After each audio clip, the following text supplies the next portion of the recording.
Untuk kunci sukses yaitu harus tekun, Mas.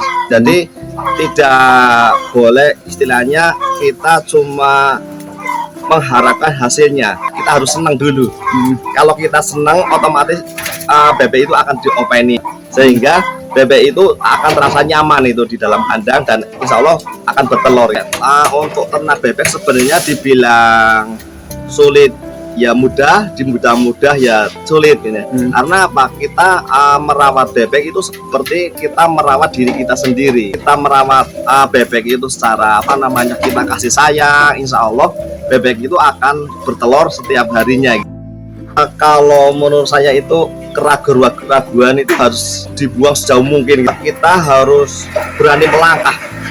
Kalau kita cuma takut angan-angan, kita bisnis apapun itu tidak akan jadi. Kalau kita ingin ternak ya kita harus mencoba, walaupun itu jumlahnya cuma sedikit. Tidak kita mencoba itu langsung banyak, mungkin dari 10 ekor ataupun 20 ekor. Kalau memang itu hasilnya udah bagus, baru kita menambah, itu tahap njih. Nama saya Sutarno, alamat Desa Selang, Kabupaten Kebumen. Kenapa saya ternak bebek? Awalnya saya itu coba-coba, Mas, tapi ternyata hasilnya alhamdulillah bagus ya, karena untuk sebagai bahan konsumsi itu bebek itu akan cenderung lebih bagus karena bisa menghasilkan setiap hari untuk petelurnya gitu, seperti itu. Jadi saya cenderung memilih bebek petelur gitu, seperti itu. Jadi kalau ternak-ternak lainnya itu tidak bisa kita ambil setiap hari gitu, Mas. Kalau misalkan entok itu kalau kita jual telur jarang konsumen yang mau membeli telur entok gitu, seperti itu. Otomatis itu kan kita harus menjual anakan dari entok itu. Otomatis itu sekitar hampir 2 bulan baru kita bisa menghasilkan. Sehingga kalau dibandingkan dengan bebek yang setiap hari telurnya itu bisa petik hasilnya gitu. Saya mulai ternak bebek itu pada tahun 2020, Mas, itu mulai sampai sekarang ini. Sebelum saya ternak bebek, saya bekerja di sebuah rumah sakit swasta itu di Kutowinangun. Untuk perawatan setiap harinya itu yang jelas itu pola ngasih makan sama minum gitu, Mas. Jadi kalau kita ngasih makan jam 8 pagi itu ya harus rutin jam 8 pagi. Nah, jadi jangan berubah-ubah. Kalau sore misalkan jam 4 di jam 4 terus gitu. Jadi selalu kontinu seperti itu, tidak berubah-ubah. Untuk saat ini 130-an, Mas. Dan kemungkinan dalam waktu dekat saya akan tambah lagi sampai sekitar 500-an itu, Mas. Jadi untuk bebek yang bagus itu usia 6 bulan ke atas itu, Mas. Jadi kalau untuk usia 6 bulan bebek itu udah mulai bertelur. Itu dalam bahasanya itu bebek bayan gitu, seperti itu. Tapi itu telurnya masih kecil kalau biasanya kalau untuk bebek bayan. Paling sekitar ya 7 bulan itu udah mulai telur itu udah besar gitu, seperti itu. Jadi untuk ciri-ciri bebek yang bagus, kalau untuk badannya ya yang tegap, lehernya jangan terlalu besar, kecil. Itu ibaratnya kayak seperti botol itu, Mas. Itu ciri-ciri bebek yang bagus itu. Itu saya jenis Magelangan, Mas. Jadi yang ada kalung putihnya di lehernya, sama ada 2 jenis, yang satunya bebek Jawa biasa gitu. Kalau untuk bebek Magelangan, keunggulannya itu bebeknya besar-besar. Jadi dibandingkan bebek lainnya, kalau misalkan bebek Jawa itu kekuatan telurnya yang lebih unggul daripada yang Magelangan memang. Tapi kalau untuk postur tubuhnya itu Magelangan lebih tinggi, lebih besar, sehingga untuk masa akhirnya itu pun nilai jualnya itu lebih tinggi gitu, seperti itu. Itu adalah keistimewaan dari bebek dari Magelangan. Kalau untuk saya kasih makan bebeknya itu ada 3 jenis. pola makannya yang pertama adalah bekatul, yang kedua nasi aking, dan yang ketiga konsentrat. Itu perbandingannya untuk misalkan kita pelihara 100 ekor itu kurang lebih sekitar 8 kilo nasi aking, itu 2 kilo bekatul, 2 kilo konsentrat itu, seperti itu. Jadi kita dibagi menjadi 2 itu. Jadi untuk kita memberi makannya, kita sistemnya adalah sistem basah. Jadi nasi kering itu atau nasi akingnya itu kita rendam dulu selama kurang lebih sekitar 6 jam sampai 7 jam lah itu. Sehingga nasi aking itu akan lebih mengembang gitu, seperti mengembang, sehingga otomatis itu menjadi banyak, ditambah dengan bekatul, terus ditambah dengan konsentrat, lalu kita aduk sampai rata, baru kita kasihkan makan itu. Kalau untuk saya itu betina semua, jadi tidak ada pejantannya. Karena apa? Kalau kita niatnya untuk petelur, jadi kita tidak kasih pejantan. Karena kita niatnya untuk penetasan, baru kita kasih pejantan itu. Itu dari saya pelihara dari tahun 2020 sampai sekarang sekitar 70-80% baru.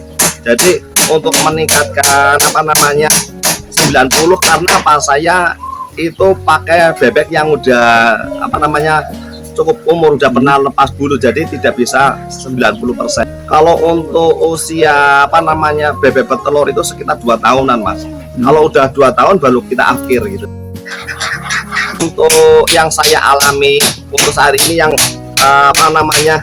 sering terjadi itu mata biru, Mas. Itu kalau udah terjangkit mata biru itu sulit untuk penanganannya. Jadi untuk pencegahannya saya mungkin setiap 1 bulan sekali kita kasih alternatif makan daun-daun pepaya untuk sebagai obat tradisional.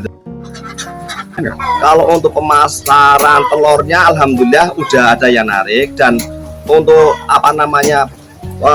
penjualan sisa dari bebek itu pun akhirnya udah ada yang nampung. Untuk prospek bebek peternak itu saat ini masih sangat prospek sekali, karena kebutuhan telur untuk di daerah Kebumen itu masih sangat dibutuhkan sekali itu, seperti itu. Jadi kemungkinan dibilang masih kurang itu. Untuk saat ini kapasitas sekitar 500 ton insya Allah masih ditampung untuk telur gitu, seperti itu. Masalahnya saya sendiri pas pengambilan telur itu bisa 1 hari nyampe 1.000 gitu pembelinya itu. Untuk saat ini harga telur saya jual 2.200. Jadi pas waktu saya pertama kali ternak bebek itu, untuk coba-coba pertama saya masukkan 100. Asumsi saya pas waktu dulu kan sekitar 8 juta, ternyata saya dapat bebek itu harga 70, jadi 7 juta gitu, seperti itu. Jadi untuk makanan sekitar 3 juta untuk persiapan masa penyesuaian bebek itu, seperti itu. Jadi sekitar 10 juta. Alhamdulillah setiap bulannya saya masih ada sisa untuk ternak bebek dari 130 itu, seperti itu. Masih ada banyak, bahkan lebih gitu, seperti itu. 8 kilo nasi kering itu kan harga 1 kilonya sekitar 4.000, berarti 32.000 ya. 32.000 ditambah konsentratnya itu sekitar 10.000, 20 berarti 52 bekatul 2 kilo 8.000, berarti sekitaran 50.000. Nah itu untuk 100 ekor bebek itu, seperti itu. Jadi kalau misalkan dari 50.000 kita jual telurnya minimal 2.000, berarti kan 25 butir. Itu untuk pakan. Tapi kalau misalkan kita bisa 50 aja lah, kita udah untung 50% itu, seperti itu. Padahal untuk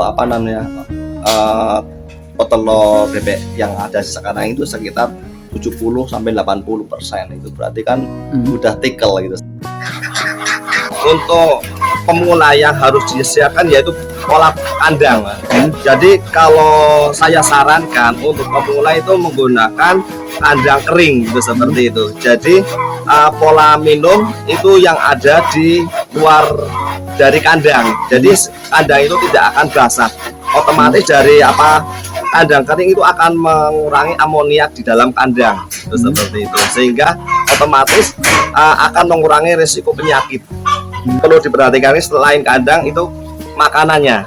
Jadi makanan itu jangan bergonta-ganti. Jadi misalkan udah apa yang tadi saya sarankan di depan, pakai nasi kering, bekatul, kosleting, ya itu aja terus, nggak usah diganti-ganti dengan lainnya. Insya Allah itu dari bebek itu akan lebih bagus.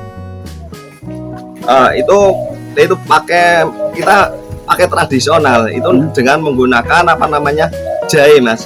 Jahe kunir kita rebus, nanti airnya untuk tambahan itu paling sekitar sebulan 2 kali. Makanan di makanannya. Kalau di makanan otomatis itu akan kemakan semuanya itu seperti itu, jamu. Jadi itu prosesnya itu ada jahe, kunir, terus gula merah itu kita rebus jadi satu, terus kita masukkan ke dalam ransum bebek itu seperti.